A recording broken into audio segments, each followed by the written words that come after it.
ಚಿಕ್ಕಮಗಳೂರಿನಲ್ಲಿ ಅನಾರೋಗ್ಯದ ವೃದ್ಧೆಯನ್ನ 3 ಕಿಲೋಮೀಟರ್ ಹೊತ್ತುಕೊಂಡು ಬಂದ ಮಲೆನಾಟಿಗರು ರಸ್ತೆ ಇಲ್ಲದೆ ತೂಗು ಸೇತುವೆಯ ಮೇಲೆ ಎತ್ತಿಕೊಂಡು ಸಾಗಿದಂತಹ ಹಳ್ಳಿಗರು.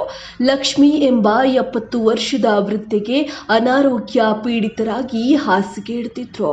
ಕಳಸ ತಾಲೂಕಿನ ಸಂಸೆ ಗ್ರಾಮ ಪಂಚಾಯತ್ ವ್ಯಾಪ್ತಿಯ ನೆಲ್ಲಿಬೀಡು ಗ್ರಾಮದಲ್ಲಿ ಈ ಘಟನೆ ನಡೆದಿದೆ.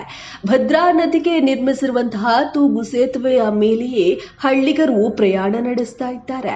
ನೆಲ್ಲಿಬೀಡು, ಅಜ್ಜಿಗದ್ದೆ, ಆರುಳ್ಳಿ, ಕಟ್ಟೆಮನೆ, ಕೋಣೆಮನೆ ಸೇರಿ 10ಕ್ಕೂ ಹೆಚ್ಚು ಹಳ್ಳಿಗೆ ರಸ್ತೆಯೇ ಇಲ್ಲ.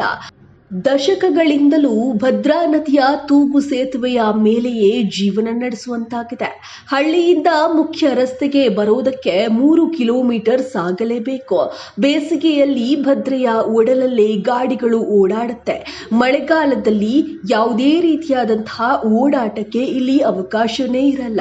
ಭದ್ರಾ ನದಿಗೆ ಸೇತುವೆಯನ್ನ ನಿರ್ಮಿಸಿಕೊಡುವಂತೆ ಹಳ್ಳಿಗರು ಈ ಹಿಂದೆ ಮನವಿಯನ್ನ ಕೂಡ ಮಾಡಿದ್ರು.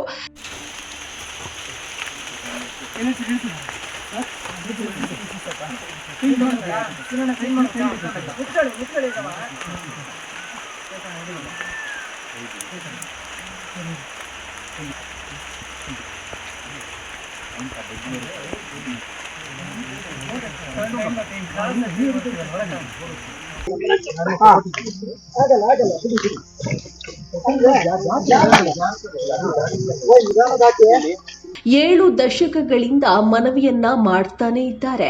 ಆದರೆ ಯಾವುದೇ ರೀತಿಯಾದಂತಹ ಪ್ರಯೋಜನವಾಗಿಲ್ಲ.